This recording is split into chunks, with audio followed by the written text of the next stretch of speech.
es que Dios quiere matar en nosotros todo aquello que no le agrada. Y a veces uno quiere ser más listo que Dios, que quiere ser más hábil, más astuto que Dios. Pero ¿quién puede confundir? ¿Quién puede engañar? ¿Quién puede a Dios decirle, hazlo de acuerdo a como yo quiero? Y así muchas personas se acercan al Evangelio diciéndome, ayúdame, pero a mi manera. Ayúdame de acuerdo a cómo yo lo necesito. Provéeme, sosténme. Y a veces todos tenemos dilemas en el alma. Una vez yo tuve una visión del alma, del corazón, y vi como un queso Roquefort, aquel queso lleno de perforado, de agujeros, y es un queso pues que se le pone un gusanito adentro, no sé, y se lo come y deja vacío y después se lava y queda como agujeros pasadizos. Así vi yo el alma, y en realidad creo que no estaba viendo el alma de nadie, estaba viendo la mía. Pero como todos tenemos un mismo defecto, que es la caída por Adán, desafortunadamente, ¿verdad? Entonces Dios, al mostrar una, es como que mostrar a todas. Y es como que usted toma un poco de salsa dulce de una marca, que no voy a decir la marca, y tal vez usted en su casa tiene la misma marca, y en otra casa tiene la misma marca, y al probarla todas son iguales. Así es el corazón nuestro. Pero creo que el Señor quiere matarnos, nuestros anhelos, para que Él ponga sus anhelos en nosotros. Y creo que la vigilia y todas las actividades que hemos estado haciendo en la iglesia llevan ese propósito, y realmente creo que el Señor quiere encontrarnos en esto. Así es. Muy bien, el tema de esta mañana es los pozos de la vida. Quiero hablarle de 3 pozos que aparecen referencias, no son físicos ni literales, tal vez alguno que mencione como una comparación, pero quiero hablarle de que los pozos nos hablan de situaciones. El primer pozo que quiero compartir con ustedes está descrito por el salmista en el Salmo 40. Y es el que quiero que por favor usted abra su Biblia, y mientras la abre, doy la más cordial bienvenida a todos aquellos que ya están conectados con nosotros a través de la plataforma del ciberespacio, y a todos el auditorio que tenemos cibernético. Dios les bendiga también a ustedes. Aquí vamos a ver en el versículo 2 del capítulo 40, si lo tiene me puede decir amén. David escribe así: y me hizo sacar del pozo, dice, de la desesperación, del lodo cenagoso, puso mis pies sobre peña y enderezó mis pasos. Me hizo sacar, repito, del pozo de la desesperación. Entonces el primer pozo que vamos a ver en esta mañana es el pozo de la desesperación. Es increíble que se ha descubierto que el 95%, según encuestas hechos y muestreos hechos en los Estados Unidos por algunas asociaciones psicológicas, han arrojado información, sus evaluaciones, que el 95% de las personas de una u otra manera han caído en crisis de desesperación. Y el 5%, dicen ellos, que debido a la desesperación que tienen, no pueden llenar un formulario, entonces se toma en cuenta como que están también desesperados. Por no decirlo entonces que el 100% de toda la humanidad ha pasado en alguna medida algún proceso de desesperación. Corta, eventual, corta, intensa, corta, no intensa, larga, un ciclo de desesperación largo e intenso, o un ciclo de desesperación largo pero suave. Es como aquellas pequeñas molestias que uno tiene en el cuerpo, que uno empieza a sentir un pequeño malestar, pero lo deja al tiempo y dice usted: Dios es mi sanador, Dios me rescata, Dios me ayuda, y así lo deja. Pero es un mal que no tiene trascendencia, pero que está tomando lugar. Algunos le llaman a estos procesos de desesperación como periodos de depresión crónica. Es interesante que los periodos de depresión o los estados de desesperación son muchos que aparentemente puede ser que no sean en algún momento perjudiciales, pero sí dañinos. Le voy a dar rapidito la definición de desesperación, de sentirse desesperado. Los diccionarios dicen que desesperación es la pérdida total de la esperanza. Es la persona que ya siente que no hay esperanza para ella. Siente que tal vez la forma en la que está viviendo no va a cambiar. Que bueno o malo, pues así tiene que habituarse a vivir y no hay otra forma más. No estoy tal vez metiéndome al tema de cómo vivimos, si es en pecado o no es en pecado. No estoy hablando de eso, aunque no estoy obviándolo. Lo que estoy diciendo es la pérdida de esperanza. Es cuando uno vive ciclos en los que está en oscuridad. No sé si usted ha oído hablar alguna vez de un piloto que maneja el avión y cuando entra en una bruma muy fuerte, que prácticamente es un muro de oscuridad que no le permite ver, únicamente es guiado de dos maneras. Uno, por el manual que le dice cómo tiene que responder ese aparato en el aire de acuerdo a todos los relojes que ve. Y el segundo es la torre de control que lo guía a ciegas. Y yo no sé si alguna vez usted en algún momento de su vida se ha sentido así, como que está a ciegas, como que camina pero realmente no avanza. Y entonces este concepto toma sentido, este concepto de desesperación toma sentido porque se vuelve en un estado emocional.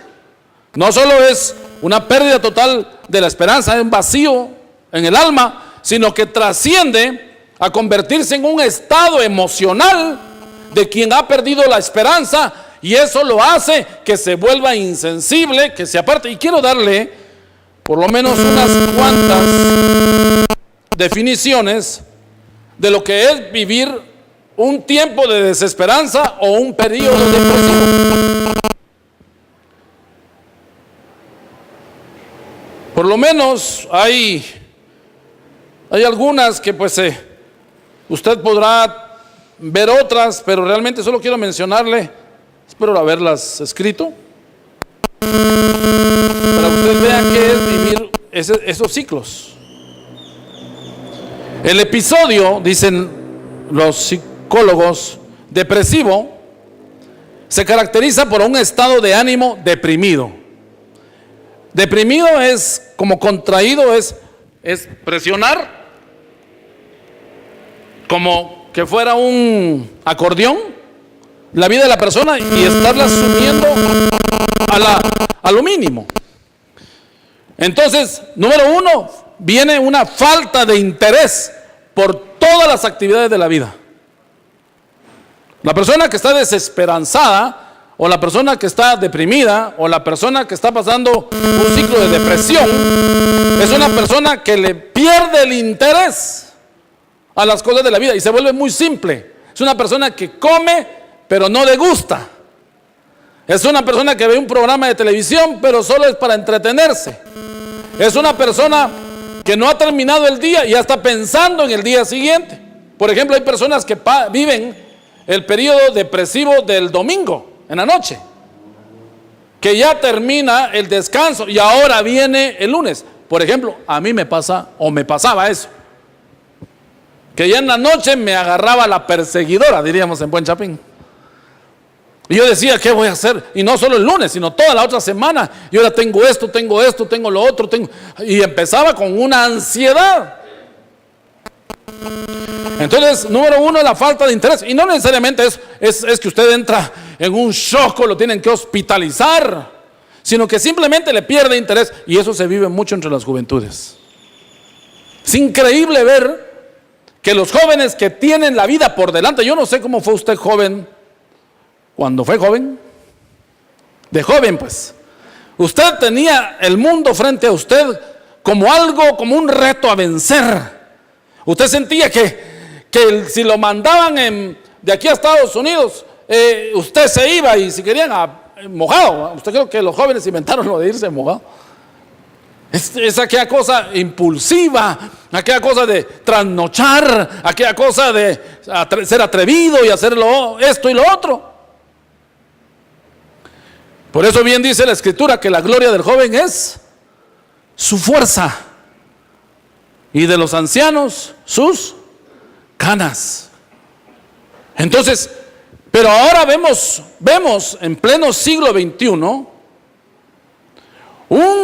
una masa de jóvenes deprimidos, un grupo de chicos que se han metido dentro de lo que es el mundo de las computadoras, y eso se ha vuelto su compañero de coloquio, que los hace estar apartados de la sociedad. Otra característica también es que las personas cambian, o más bien tienen cambios en su apetito, por ende en su peso. Hay personas que viven ciclos de depresión, ciclos de desesperación, como era la escritura que pusimos del 42 de los Salmos, y viven muy cargados y ya hasta pierden el sabor. Miren, por ejemplo, yo no estoy hablando específicamente de alguien, estoy hablando de mí. Yo me identifiqué, tenía 3 mensajes en esta mañana. Y yo dije, Señor, ¿cuál quieres que me traspase a mí? Porque al traspasarme a mí, seguramente, y ese es mi anhelo, lo traspase a usted.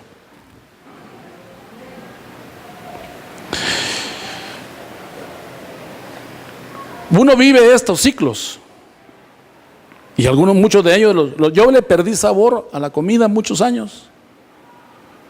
Yo he vivido crisis emocionales, existenciales, a pesar de que he sido un pastor, y a veces me afectaba en que le perdía el sabor a la comida. Pasé como 5 años solo masticando, volviendo el bolo alimenticio. Llegaba a mi estómago, cumplía su propósito y luego salía lo que no servía, como dijo Jesús, que algunos solo comían y lo demás se iba a la letrina. Decía, perdonen que diga esa palabra así, pero Jesús la digo porque Jesús lo dijo.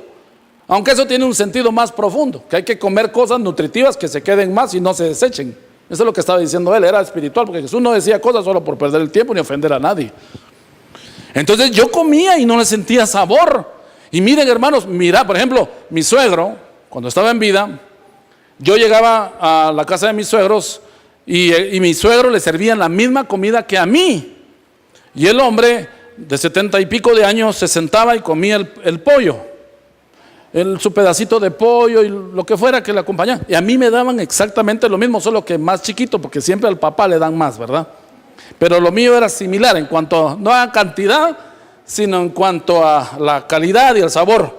Y fíjense que cuando él comía, era una cosa impresionante porque él se lo degustaba. Y yo comía lo mismo al punto que yo le deseaba a él su comida. Y una vez me atreví y le dije: don Carlos, no me regala un pedacito de su pollo. Faltaba más y era igual de insípido que el mío. Porque el problema era que cuando uno vive ciclos depresivos, le afectan en su mente, a las glándulas, a todo lo que es la acidez del cuerpo. Las papilas gustativas empiezan a perder su calidad de sabor. Y entonces ya la persona pierde la calidad de lo que come. No, alguna vez, yo no sé si estoy hablando, tal vez yo me estoy autoministrando y usted dice: hermano, pase mejor y ya no hable más y oramos por usted y así se arregla la cosa. Pero pregunto, ¿alguna vez ha pasado usted eso?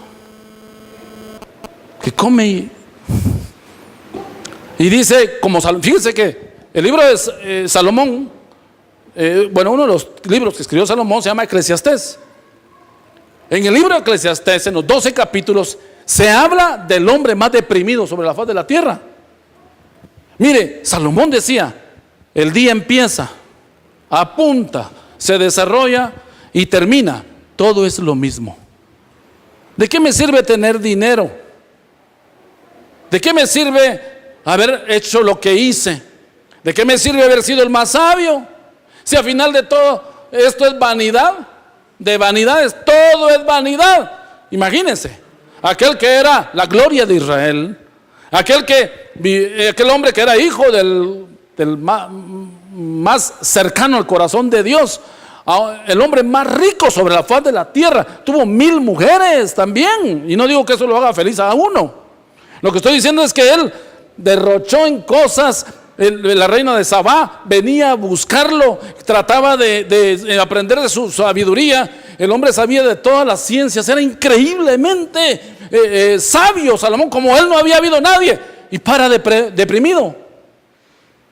Entonces cayó en un pozo de desesperación. Y yo quiero recomendarle a usted que nunca tome decisiones cuando está desesperado. Es que me voy de esa iglesia porque no está desesperado. Baje, entre en el espíritu, razone y ya después toma sus decisiones.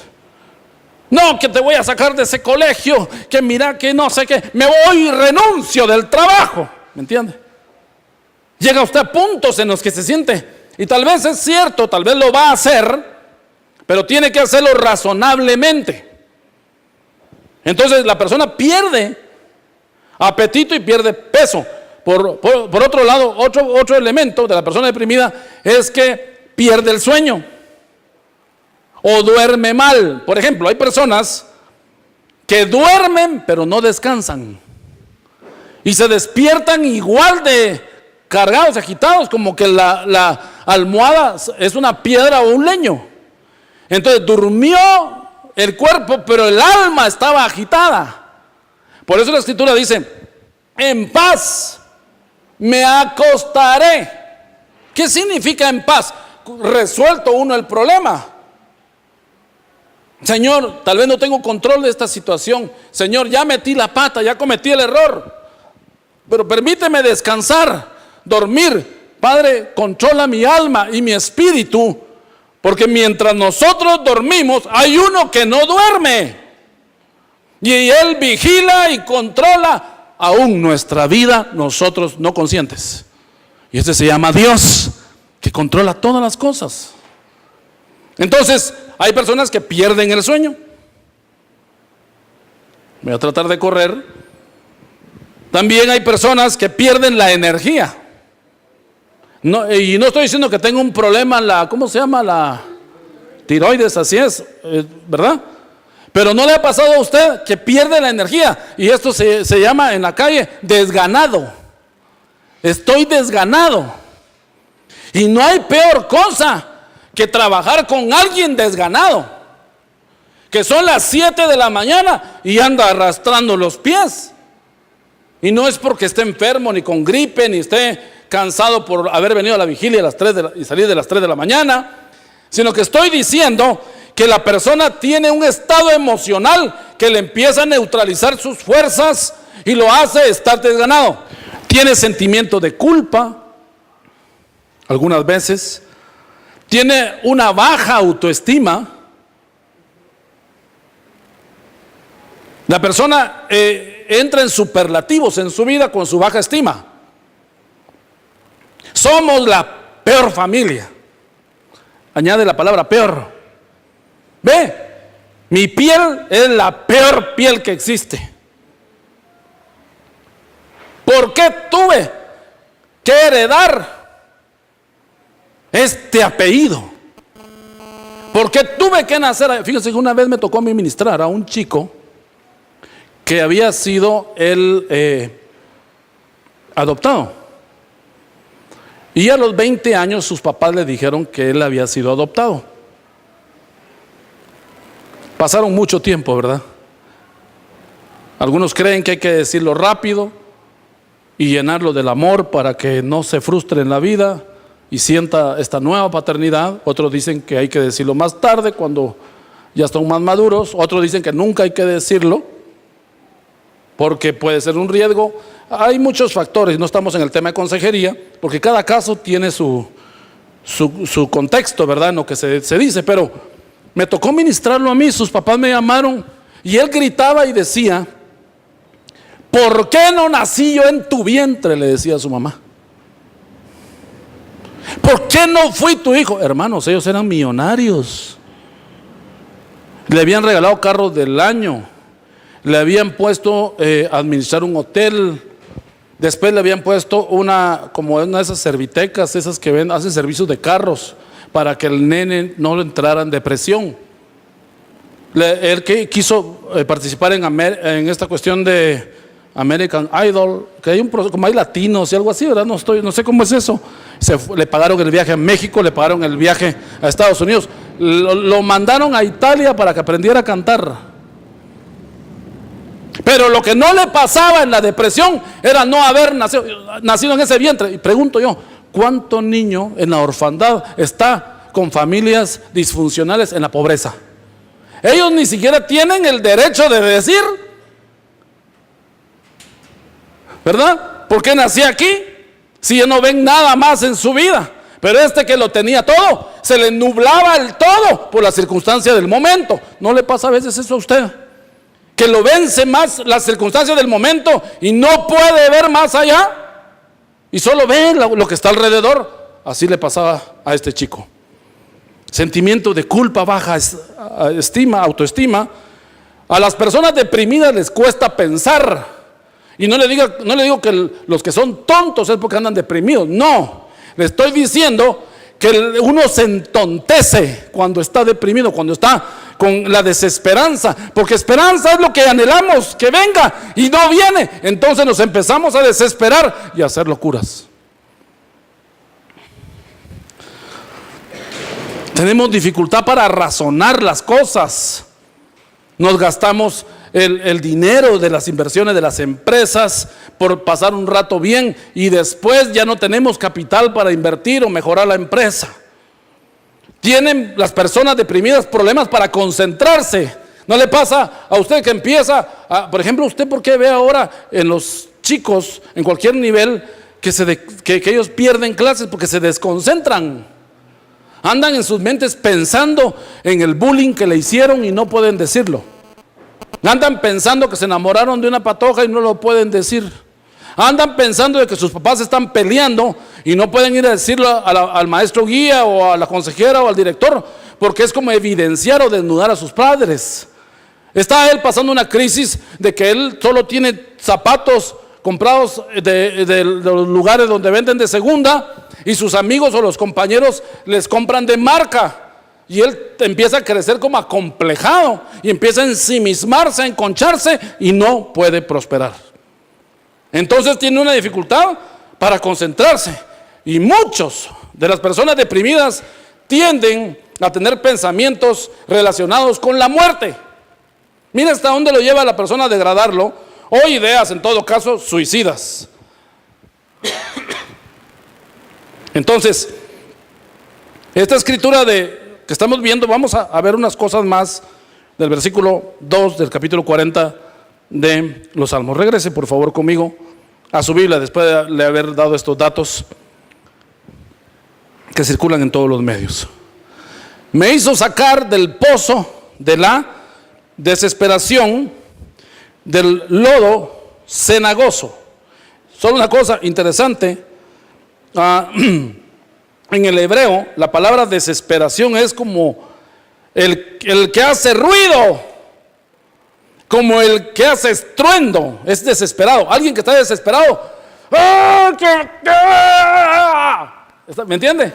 Quiere quitarse el yugo. ¿No le ha pasado a usted a veces eso? Por ejemplo, los japoneses, perdone que meta mucha información de actualidad, pero por ejemplo los japoneses, como saben que la gente trabaja mucho bajo presión, a ciertas horas del día los sacan al patio o a un gimnasio y les dicen que vayan y les hacen terapia de grito. Ok, bueno, pueden salir todos, ok, se ponen de pie, ok, ¿están listos? Griten, pero griten y en el grito lleven su queja, su enojo. Quiero mejor salario, pero no lo pueden decir, ¿verdad? O sea, de plano que no, ¿verdad? Que despidan al jefe, ¿verdad? Aquí son injustos conmigo. Me deben 3 años de vacaciones y no me paga. No, entonces le dicen, no diga nada, solo grite. Entonces la gente grita. Luego, entra descargado, pero no con el problema arreglado. Solo descargados para beneficio de la empresa.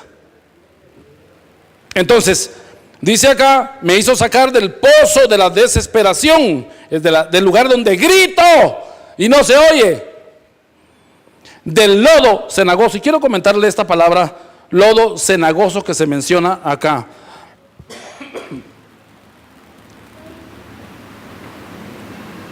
También hay una connotación importante en lo cenagoso o en la ciénaga, que es donde se deriva la palabra.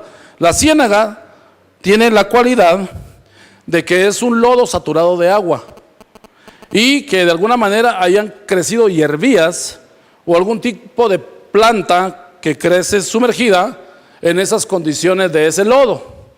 Entonces la persona empieza a caminar, pero es un terreno inestable. Y entonces en la medida que la persona quiere impulsarse para salir, ¿qué le pasa? Más se hunde. Entonces el verso 1 toma sentido. Tal vez podemos ver el verso 1. Toma sentido ahora porque dice, pacientemente esperé a Jehová, dice el versículo 1 del capítulo 40 de los Salmos. Pacientemente esperé a Jehová. O sea, la clave en el tiempo de la desesperación es desarrollar paciencia.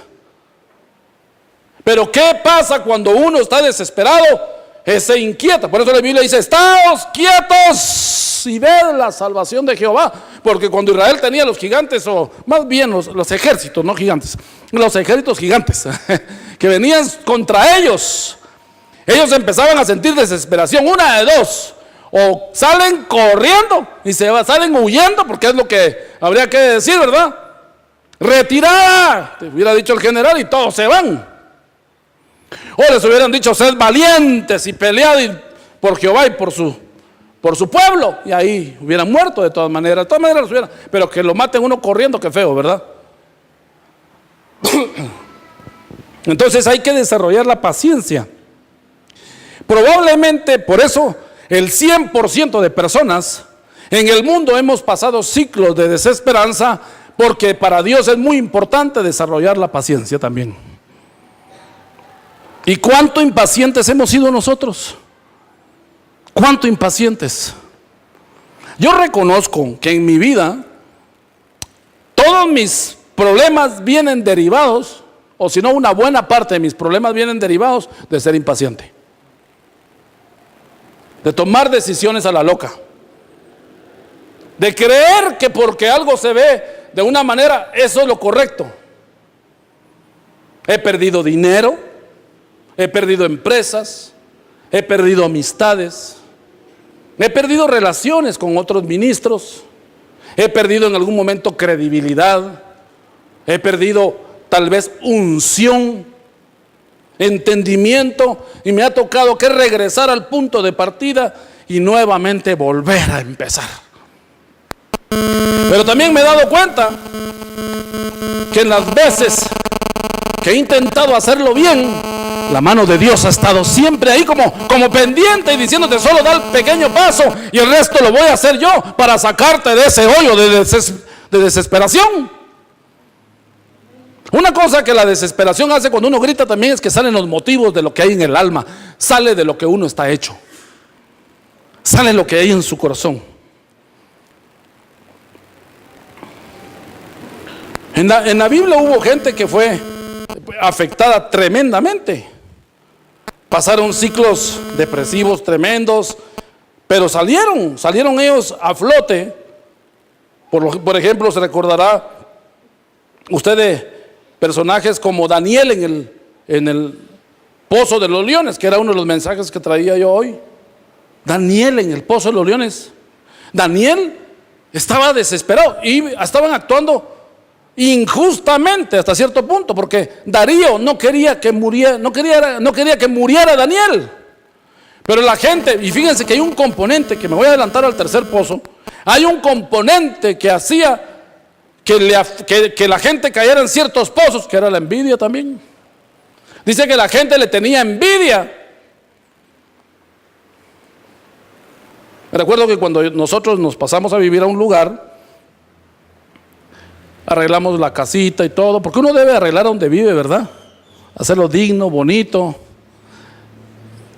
Nos iban a dejar bolsas de basura, nos tiraban a veces bolsas de basura en la puerta. Y como a veces uno era medio fetichista, decía: brujería me están haciendo. Decía algo, y a veces nos fueron a tirar efectivamente limones partidos en cruz con aguas sucias y un montón de cosas, como lo que echan en las cantinas, en los bares y lugares así. Y fíjese que nosotros con mi esposa estábamos orando por eso. Hay gente que le va a tener envidia a usted, y no necesariamente solo porque usted sea una persona galante, una persona agradable. Puede ser que le tengan envidia por lo que Dios le ha dado a usted. Por ejemplo, la gracia de Dios. Gracia no es caerle bien a la gente. La gracia es que Dios le abre puertas donde nadie abre. Y no tiene que estar usted picando tanta piedra. Entonces, el lodo cenagoso es terrible, pero Daniel no estuvo en un lodo cenagoso, pero estuvo en un pozo, en una cueva que había, ¿qué ahí? Leones. José, sus propios hermanos. ¿Y alguna vez no ha sentido usted una traición de un hermano?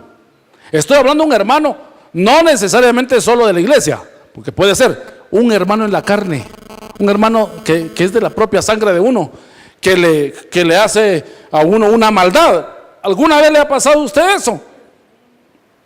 Jesús dijo: de mis propios hermanos. Por ejemplo, Santiago, que es la epístola del Nuevo Testamento, escrita por el hermano de Jesús, es hasta cierto punto, si usted lee los capítulos de Santiago, es una autobiografía del hermano de Jesús, diciendo lo que él era antes de conocer al Señor. Yo dudé, era como la onda llevada por el mar, no era estable. Yo era hablador, por eso él habla de la lengua. Por eso él hablaba sobre la diferencia entre los ricos. Él era clasista, el hermano de Jesús. Y él empieza a hablar de un montón de temas, y él habla de la carnalidad. También esas malas motivaciones las tenía Santiago, el hermano de Jesús, que no lo permitían acercarse a Cristo. Pero en el aposento alto, ahí sucedió algo maravilloso. Santiago también se convirtió, para luego convertirse en el pastor de la iglesia en Jerusalén. Y no fue puesto, por cierto lo digo, en defensa de Jesús, de que no fue por cuello que él se lo ganó, o se lo dio a su hermano, como diciendo: es mi hermano en la carne, se lo doy. No, se lo ganó, no a pulso, se lo ganó en el espíritu, porque mientras uno más honesto y sincero es con Dios, más califica, a pesar de ser chueco. Qué feo suena eso, pero Dios ve tu corazón. Jeremías, el profeta nacional, ve y le dice al rey lo que está sucediendo. Y le dice: no está bien lo que está pasando, están entregando los tesoros para que el Nabucodonosor y después Belsasar tomen sus licores y sus bebidas de los vasos santos, ahí pongan su whisky. Imagínense, le tenía mucho celo. ¿Y qué hacen? Lo meten al pozo su mismo pueblo. ¿Qué hace Jeremías? Y escuche bien lo que le voy a decir. ¿Qué hace Jeremías cuando lo sacan de la cisterna? Jeremías dice: ay, nos vino lo que teníamos temor, nos vino por negligentes y carnales nos vino. Bueno, como ahora Jerusalén va a quedar devastada, la tierra no va a valer nada. Entonces manda a llamar a su mayordomo y le dice: mira, vete a aquellas tierras que siempre me han gustado, pide algo por ella, y aquel cofrecito en el que yo tenía todo el dinero, sácalo y compra esas tierras. Miren lo que andaba pensando Jeremías, en comprar tierras. Entonces quiere decir que a veces en las crisis sus ahorros valen. Por eso es bueno ahorrar. Dicho de paso, no es el tema, pero dicho de paso, ahí que le quede a usted la ganancia. Le voy a mencionar, y no le voy a decir la cita. Bueno, se la voy a decir, pero no vamos a ir a ese lugar.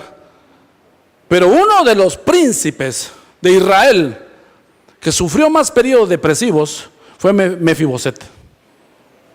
Le voy a dar lo que dice, no lo busquen, en 2 de Samuel, del capítulo 2 al capítulo 21, se habla sobre un hombre llamado Mefiboset, que él estuvo literalmente como David en el pozo de la desesperación. Ahora, en el caso de David, David estaba desesperado porque lo estaba persiguiendo Saúl, porque lo odiaron, porque por ser bueno, por ser consagrado, le salió el tiro por la culata, la gente lo odiaba.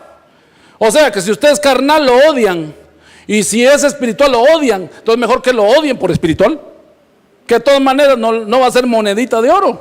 A alguien le va a caer mal, a alguien no le va a agradar, pero Dios, usted debe verificar y confirmar que al que a usted le agrade sea al Señor y a su Hijo Jesucristo.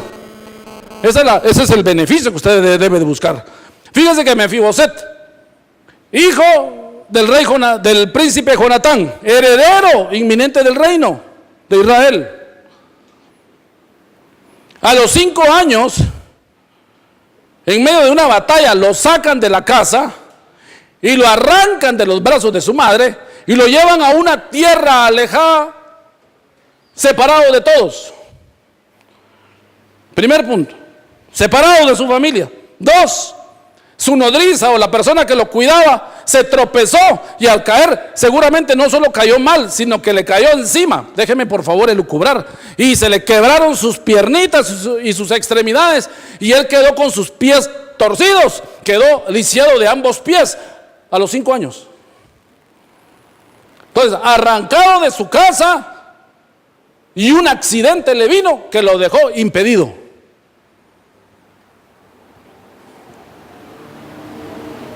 Número 3, le llega el informe de que matan a su padre, al príncipe Jonatán, y de colada también en esa batalla matan a su abuelo. O sea, noticias devastadoras, terribles. Después se entera que cuando él crece, que la razón por la cual lo llevaron al exilio a la tierra de Lodebar era porque había un juicio sumario contra toda la familia de Saúl, que todas debían de morir y que todas debían de perecer.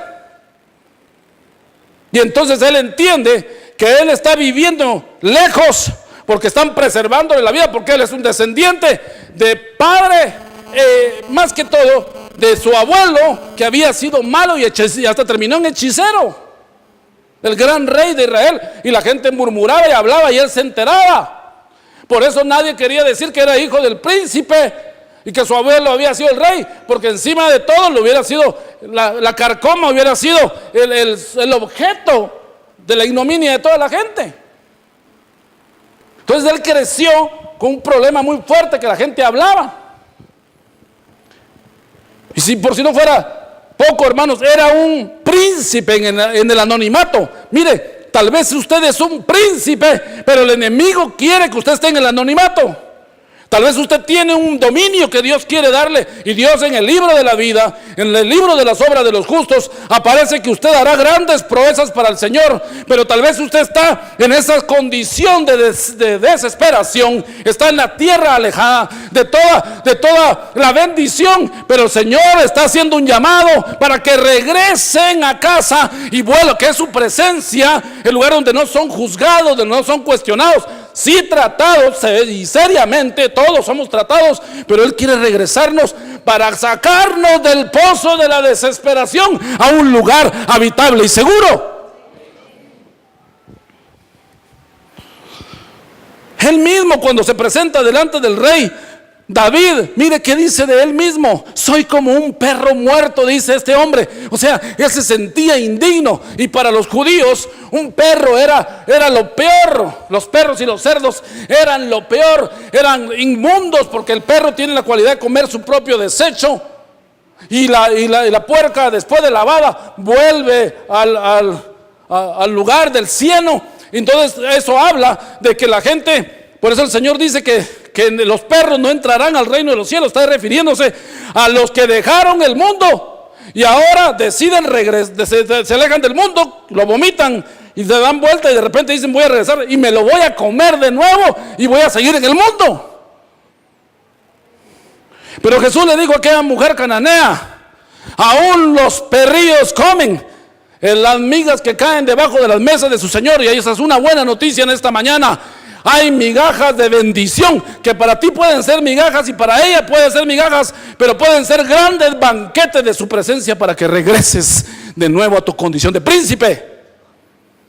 Aquí hay príncipes y princesas de Dios que Dios quiere levantar, pero vivimos tan copados con tanta cosa que no dejamos que eso se desarrolle.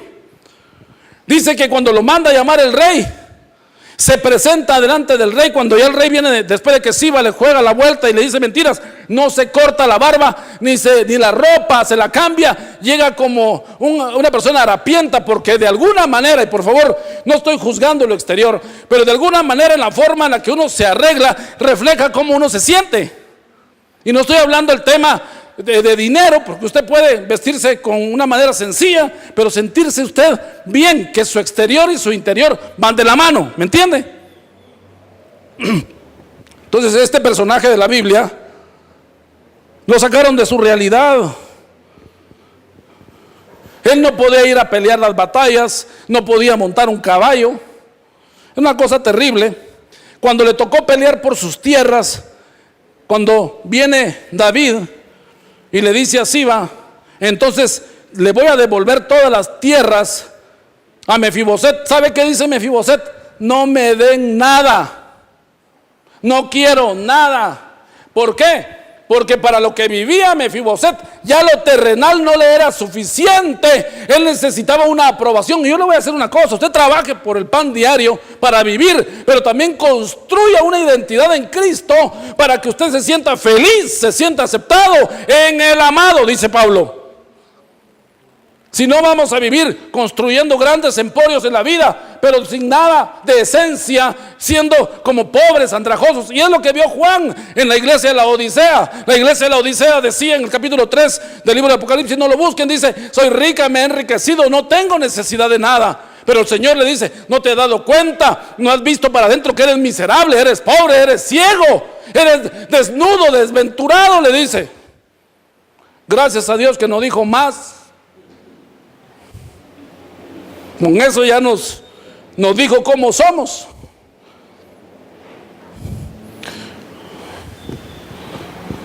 Y cuando lo llevan a la mesa del rey, lo rasuran, lo mandan a la barbería, le ponen un traje apropiado, digno de un príncipe, vuelven a rizar su cabello, que seguramente era como el de David, cabello rubio, era hermoso. Mefiboset, lo visten bien, lo llevan y lo sientan a la mesa y le ponen su corona de príncipe.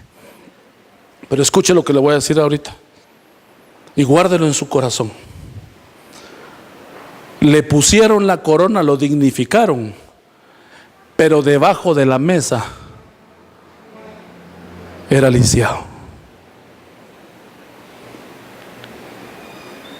No sé cómo te sientes tú en esta mañana. Incapaz, desesperado, que vive siempre lo mismo, tal vez dice la misma rutina, pero si tú iba a decir, si le entregas tu vida a Cristo como el llamado de salvación, pero creo que vale el anuncio y la invitación. Si tú le entregas tu vida a Jesús y le dices, invítame a tu mesa, déjame sentarme contigo, Él te va a poner la corona y Él te va a guardar el secreto.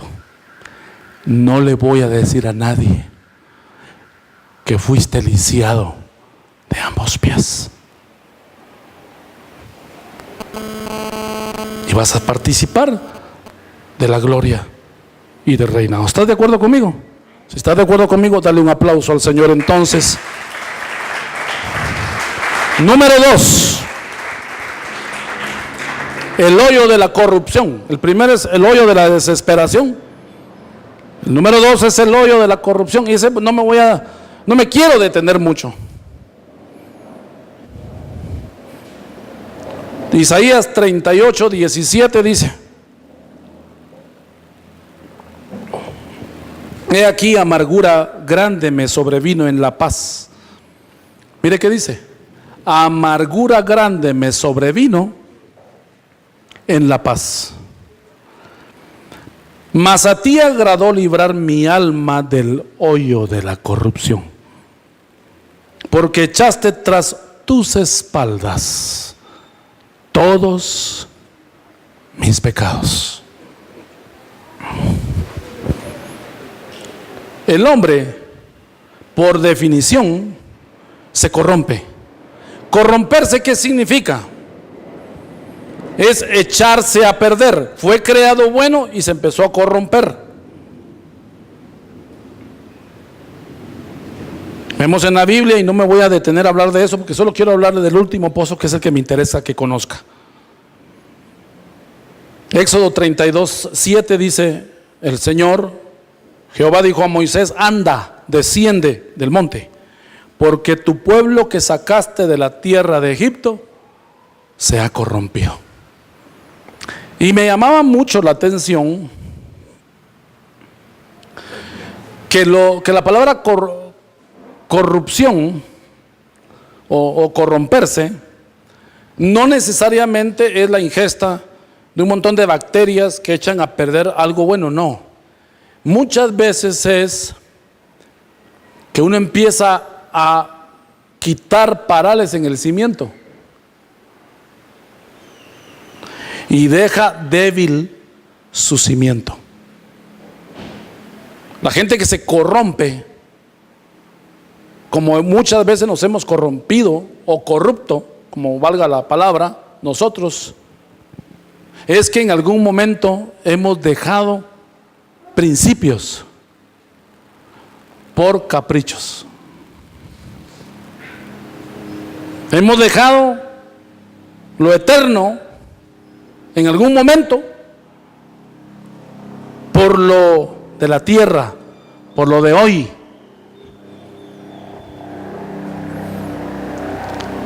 Entonces Israel se corrompió. Desciende rápido, Moisés, ve a ver, porque el pueblo se está corrompiendo. ¿No le ha pasado a usted? Y el Señor me hizo sentir eso muy fuerte, que muchas veces uno se debilita en su fe por la mala relación con los hermanos. Deje la familia, porque usted ya sabe cómo es su familia, cómo es. Pero en algún momento usted espera que los hermanos o la familia de Dios sea mucho más perfecta, más santa. Y de repente se desanima por algún mal testimonio. Por eso Salomón, cuando estaba bien, no estaba ya deprimido, escribe en el primer capítulo de Cantares sobre eso y dice: no os desaniméis, no os desalentéis, oh hijas de Jerusalén, porque no reparéis, dice otra versión, en que soy morena, porque el sol me ha visto. Como este libro está lleno de simbolismos, la palabra morena es pecado. No, hermanos, no se desanimen si ven una falta en mí, pero quiero que sepan que el sol me ha visto. ¿Qué significa eso también en la tipología, en la simbología de Cantares? Dios está exhibiendo mi vergüenza, pero muchas veces mi vergüenza va a ser pública. Y la gente va a verlo. Y entonces vamos a tener que, mi hermano, mire, yo quiero decir una cosa.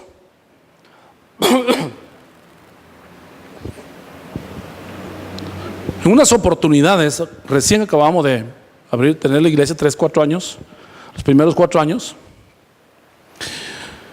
Por alguna razón el Señor nos mandó pastores para ser restaurados, copastores para ser restaurados, líderes para ser restaurados. Y el Señor nos habló que íbamos a hacer para restauración, y tal vez por eso trajo al pastor Oliva, el consejero de la iglesia, pues como un padre espiritual mío, porque Dios le habló a él y le dijo: el Señor trabaja con escoria del ministerio, a todos los que han desechado, los que han etiquetado. Por eso hemos hecho clic. Y vino una vez una persona, y no voy a entrar en detalles con la administración, pero un problema muy serio, y yo atendí a la pareja y todo era un problema serio. Lo que pude entender, y tal vez en los desaciertos que yo también he tenido en la vida, he entendido que cuando uno cede algo malo es porque tiene debilitada su estructura espiritual en algún área. La gente va a seguir fallando, porque el apóstol Juan dice en una de sus cartas, dice: ¿por qué es necesario que los malos estén entre vosotros? El anticristo está entre vosotros, dice en pocas palabras. Están con vosotros, pero no son de vosotros. Cristo mismo dijo: la cizaña crece en medio del trigo. Así es que usted pida una iglesia santa, pero también la iglesia tiene cizaña. Lo que pasa es que lo que tenemos que hacer es a todos los que tienen cizaña y a todos los que son mala hierba o mala sangre, decirle al Señor: llévatelos. Y Dios a mí me ha concedido ese privilegio sin tener que sacar gente. Dios se ha ido llevando a la gente que no son hijos. Él me dijo una vez: ten hijos espirituales, no tengas amigos en la iglesia ministeriales. Entiéndame lo que le estoy diciendo. Yo soy amigo de todos ustedes, pero Él nos dijo hijos que crean en tu visión, que crean en lo que tú estás haciendo. Porque a veces la gente viene de diferentes contextos, y pastores que nos escuchan y líderes, la gente llega a sus iglesias poniendo sus condiciones. A mí me dijo alguien una vez: mire, pastor, esta es su iglesia, hay que darle más vida. ¿Cómo así? Le dije yo: es que mire, de la iglesia donde yo vengo, encuentrista, y hacíamos esto y crecimos. Ok, gracias, tomé el consejo, oramos y nos sentimos que por ahí era. Nosotros somos una iglesia discipular, somos una iglesia familiar, somos una iglesia que trabajamos mano a mano con las personas, tratando de ayudarlas a que salgan. Pero cuando seamos miles ya no vamos a poder, vamos a tener que tener 10 pastores personalizados, vamos a tener que tener como 10 pastores, a los cuales tengamos medio tiempo o tiempo completo para que ellos estén haciendo. Así es que yo quiero que la iglesia crezca, claro, pero que también crezca bien y sana, porque así como crecemos chuecos, así viene la intensidad de los problemas. Entonces, a veces la corrupción viene por ver malos ejemplos. Los hijos crecen y las familias se integran a las iglesias porque han tenido modelos que tal vez usted ya se convirtió grande. Es que patojo, ¿por qué no haces caso? Pero si usted se acaba de convertir, ¿por qué le exige que él sea perfecto? Si usted le dio como 40 años en sus 15 que tiene de estar con usted, y usted vivió 40 años chueco, y ahora le exige que él sea perfecto. ¿Sabe por qué? Una vez el Señor nos habló muy fuerte a nosotros que éramos pastores de alabanza en una iglesia, líderes de alabanza en una iglesia, y nuestro hijo no levantaba las manos en los cultos. Y yo estaba así, porque qué clavo, ¿verdad? Qué bochorno, que el hijo del encargado de la alabanza, empurrado, bravo, enojado, y yo le empecé a codear y decirle: levantad, si no, no te llevo a comer hoy. Mira, yo lo estaba chantajeando para que lo hiciera. Pero ¿sabe qué me habló el Señor muy fuerte? Me dijo: lo que pasa es que el que no se quiere ver bien eres tú. Quisieras que todos fueran un modelito en tu casa para que dijeran: qué buen padre. Entonces a veces uno se agarra con las motivaciones incorrectas, está corrompiendo su cimiento y puede caer en ese hoyo de corrupción. Y veamos el último, que es con el que quiero terminar. Está aquí en el libro de Juan, perdón, Génesis quiero decirle, Génesis 26, 15, y con esto voy terminando. Y estos dos pozos Dios los va a cerrar, los que le acabo de mencionar, y lo va a sacar a usted, como dice el capítulo 1, y no me pude poner a detalle a ver el Salmo 40, pero usted lo puede leer en su casa. Es un salmo precioso, donde él menciona el versículo 15, el versículo 17, creo que dice por ahí: por mis pecados caí en el hoyo, por mis transgresiones caí en el hoyo. Pero eso usted lo puede leer en su casa.